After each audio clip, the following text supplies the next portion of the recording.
So the 10 kilogram block rests on a smooth incline.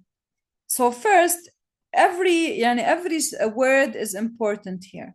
They said you have a smooth incline, so we can say that no friction. So from this sentence, we can consider that no friction. Okay. If the spring is originally stretched 0.5 meters, this represents delta L at state 1. So delta L at state 1 is given.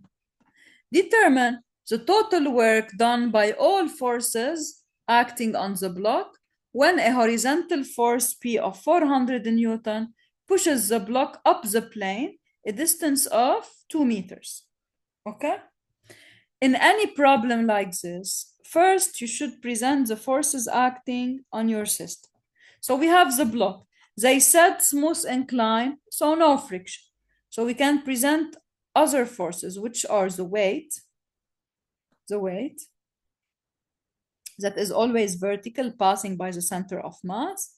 You have the normal, which is perpendicular to contact. And here the contact line is the incline. So this is the normal force N. We have the force, the horizontal force P that is applied on the system.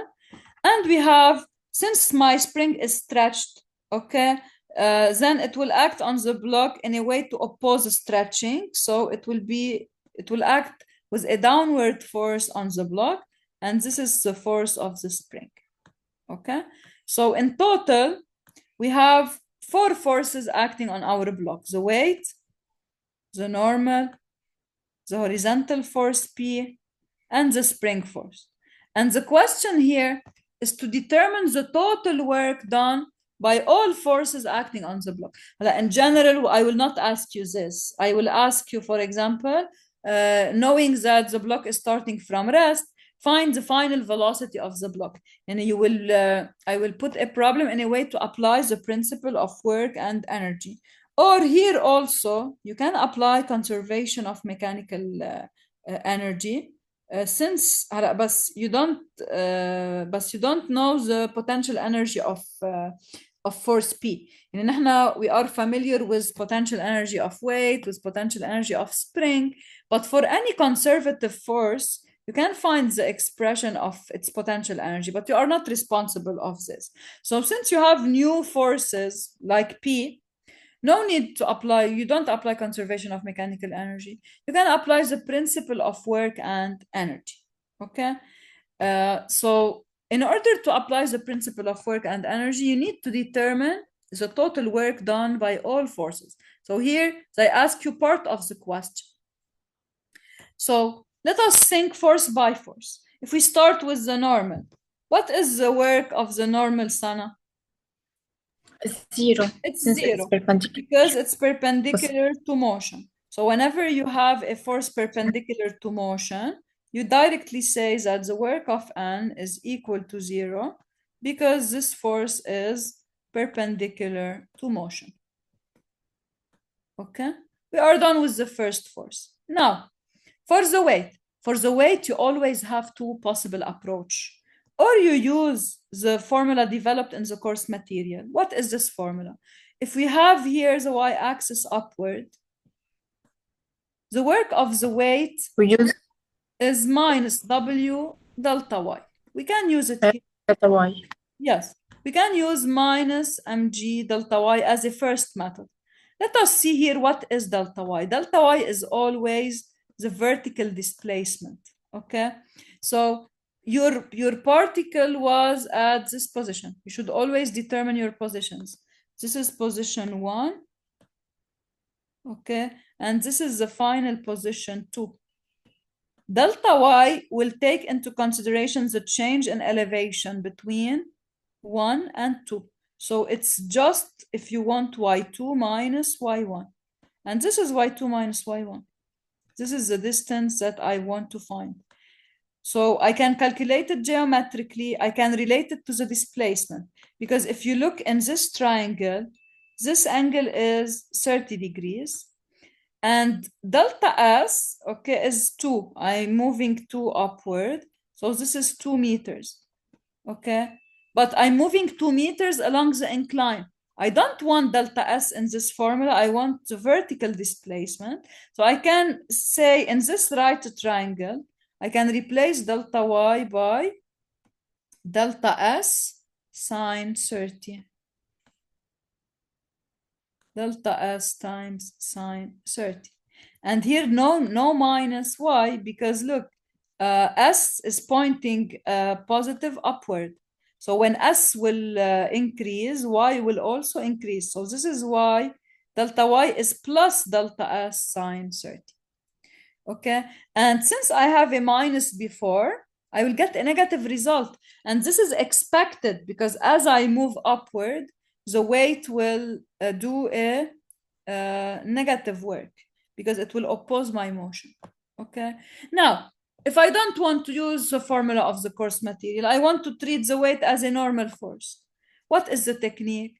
I project the weight along the direction of motion. So this is the projection of the weight along the direction of motion. When I project, I am opposing motion, so I have a negative projection. So I can say I have minus, the projection of the weight is mg sine 30. Why sine 30? Because this angle here is 30 degrees, okay? And I want to find why is this one is 30, because if you do the extension of vertical, this is 30, so the weight is doing with the incline an angle of 60. So if you want to project on the incline, or you do cosine 60 or you do sine 30. So it's minus mg sine 30 times, now since you projected the weight on the direction of motion, you just multiply by delta S. And you can see that both methods will give you exactly the same result. Here it's minus mg delta S sine 30. And here it's minus mg sine 30 times delta S. So both methods will exactly give the same work for weight. We are done with the work of the second force. We can move to P. Okay, so for P also, it's a constant force in magnitude and in direction. So we should project it along the direction of motion. So if I project P on the direction of motion, it's pointing in the positive direction, so it's doing a positive work. So I can say that the work of P is plus P cosine 30. So I project, this is the projection of P along direction of motion, times the displacement delta S, which is 2. So times delta S. Okay. Finally, the final force is the spring. And here I use the course material formula. We have seen in the course material formula that the work of a spring force on a box or on a particle can be calculated using the following formula. It's half K, which is the stiffness of the spring, times delta L1 square, where delta L1 represents the initial stretching or compression of the spring. So this is a formula, okay? Minus half K. And if you look at the formula sheet I provide you in the exam, you will find it. It's posted on Moodle, on Blackboard, sorry. So minus half K delta L2 square. Now, the only remaining part to do is to determine what is delta L1 and what is delta L2. Delta L1 by definition is the initial stretching of the spring. And if you read your given, they said that originally the spring is stretched 0.5 meters. So this represents delta L at state 1. Okay, so already when I was at position 1, the spring was not unstretched. It was already stretched a certain value, and this stretching was 0.5. Now, what happened between 1 and 2? I elongated my spring 2 additional meters. So when I went from position 1 to position 2, the stretching increased. So now when I reached point 2, what is the total stretching of my spring? It's originally, 2.5. yes, 2.5, because it's originally stretched 0.5 and I displace it 2 meters. So in total, my spring is stretched 2.5 meters. So now if I replace in my equation, delta L1 is 0.5 and delta L2 is 2.5, I will get a negative work. This is expected because the spring will try to oppose upward motion. It's doing a force downward on the block. So we can deduce that all forces except P, okay, are doing negative work and no work, weight and spring negative work. So P should have a larger work to displace the block. So if I want to displace the block, I should overcome the work of the weight and the work of the spring. Okay. And actually, if you sum all work done, you will get a positive result. This means that the work of P was able to overcome the work of the spring and the weight. This is why I was able to displace my block upward. And if I ask you a new question, if I tell you what is the final velocity of the block, what can you apply? If I say it's starting from rest, find the final velocity of the block when s equal 2 meters. How you can find it? تبع إنه total work is equal to the Very good. final Very good. kinetic energy minus. Principle of work and energy. The principle of work and energy states that sum of work of forces between state 1 and state 2 is equal, okay, to kinetic energy at state 2 minus kinetic energy at state 1. Okay. So I said it's starting from rest. So kinetic energy at state 1 is 0. Kinetic energy at state 2 is half v fine v2 square. And you have already computed work of all forces. You just have to sum them. If you sum them, you get the total work. And the only unknown in your equation will be the final velocity of your block. Okay. Okay. Additional question on this? Yes, doctor, I have a small question. Yes, Sana, tell me. The work of a spring Yes. فوق الإكزامبل ده ما فهمت احتريت الفيديو بس ما فهمت كيف طلعنا الفورميلا تاعوله. Okay. Look, first, you need to specify if you are finding the work on the spring or by the spring. There is a difference. And if I tell you I want to get an expression for the work done on the spring, if you take any spring, okay, and you put a force on it, I will put a force on it, F. We know that if the spring is elastic, the developed force on the spring is equal to the stiffness of the spring times the stretching delta L. Okay? And this formula can work for both tension and compression, because when you have tension, F will be in this direction. If you have compression, delta L will be negative and the direction, the sense of F will be reversed. Okay, so F equal K delta L. If delta L positive, I have tension and the force is to the right. If delta L negative, then I get a negative force. So the sense will be opposing. It will be to the left and it will be compression. Okay, so this is the force on the spring. If you want, this is ball on spring or particle on spring. Now, by definition, what is the work of a force if I go from one position to the other? It's integral. And if you have here, you take the datum at unstretched position. This is the easiest selection. Okay, why? Because if you take S equals 0 at unstretched position, What is delta L at S equals 0? Delta L will be 0. L. Exactly. And then S will actually represent the stretching or compression of the spring. So if you take the unstretched position at S equals 0, you can say that for any position S, delta L equals to S. Okay? While, for example, if you considered this is your datum, then you need to mention what is L0. So let's say I tell you what is L0.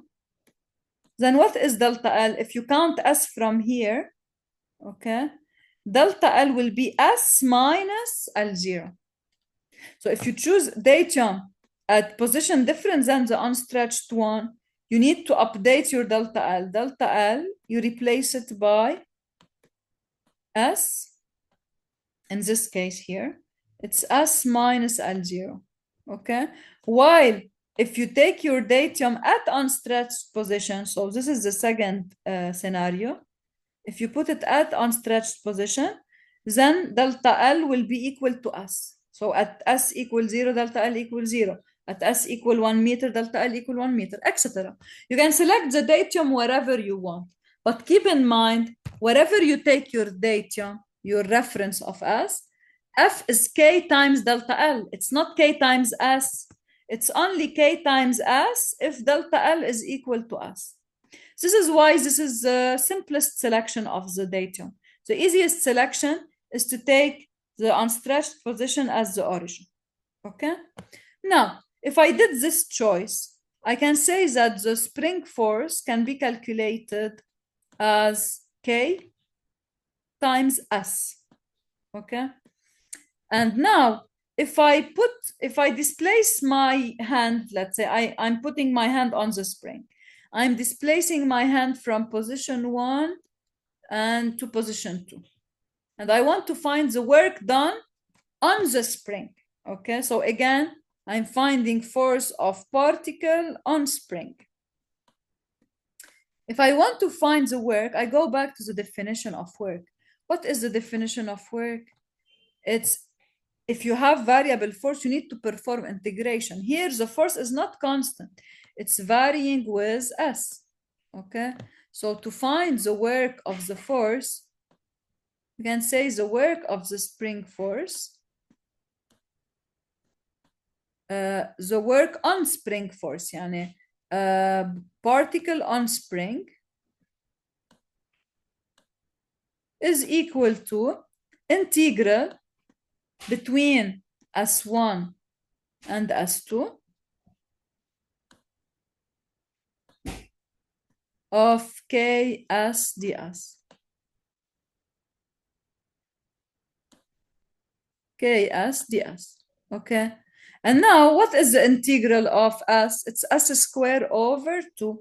So if you integrate between position 1 and position 2, you deduce that the work of particle on spring is half K S2 squared minus half K S1 squared. But because in general, we are interested into getting the work of spring on particle, we take just the opposite. Because by action reaction, if the particle is doing a force on the spring to the right, the spring will do on the particle a force to the left. So the work will be opposed.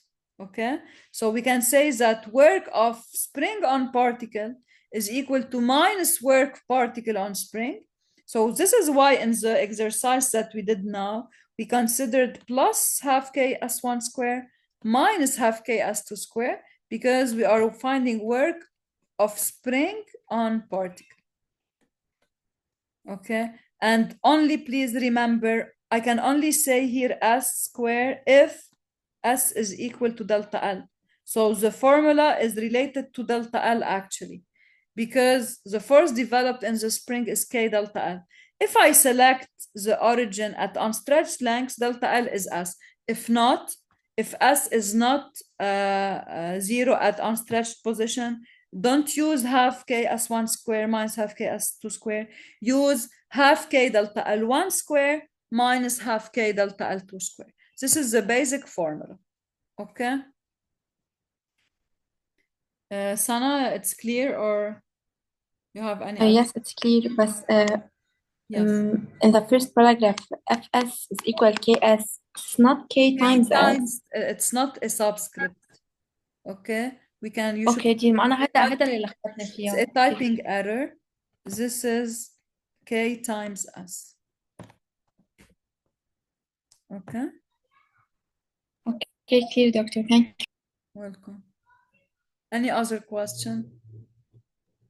دكتور أنا بس كان عندي سؤال صغير عن exercise 14.4 Yes. please. Sure.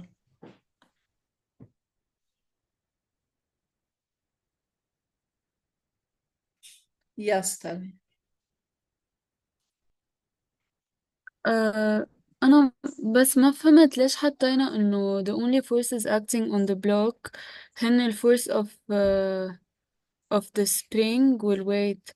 ليش ما في الفورس تبع إنه of the hand وما في normal reaction أو شيء، إنه كيف بس هو هن ال Okay, forces. great.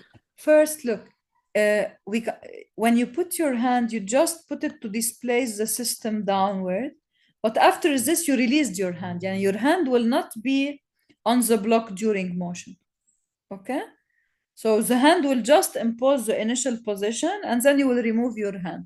So that's why you don't have the force of the hand. Oh.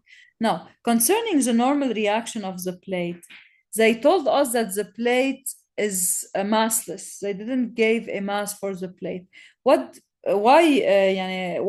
How we can use this information? If the plate is massless, it will transmit the force of the spring as it is to the box. Okay? So you have a normal. It's true that you have a normal, but this normal is equal to the spring force. Because if you take the plate as a system, you have the work of the spring,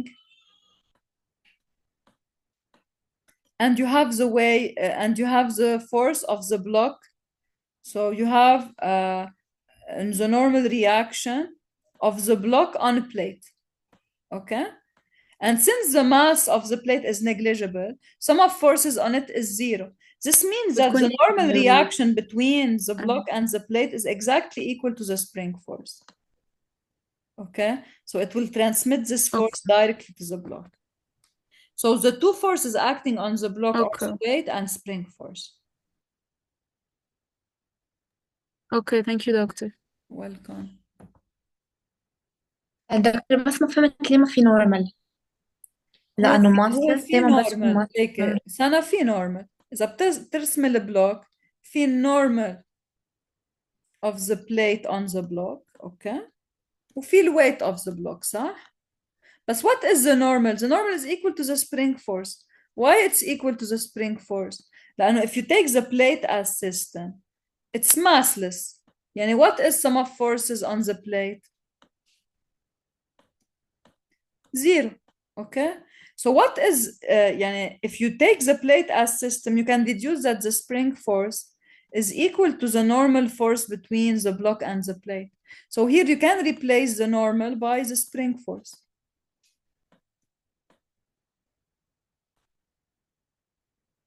Okay? Because by action reaction, the two they are equal in magnitude, opposite in sense. So to get the normal of plate on block, you can do the analysis of the plate. The plate is massless, so sum of forces on it is zero. So the action of the block on it is equal and opposite to the spring force. Okay, so now in magnitude, you can say that the force of P on block is equal to the magnitude of the spring force. Okay, clear, doctor. Any other question? Okay, so look, we can proceed as you find convenient. If you want to go problem by problem, we can repeat from zero, but we'll not have time to do all problems. While if you watch videos, as we said, you can find what are the problems that you are find difficulties in. We can repeat them from zero together. So in this way, you can understand better and ask your question. And here we just have full session of questions, so this is good, I think. So this will enhance your learning of the material. اوكي we discuss it بنشوف نحن على الجروب ونرجع نقلب. اوكي great. Thank you, doctor. Welcome. Bye bye.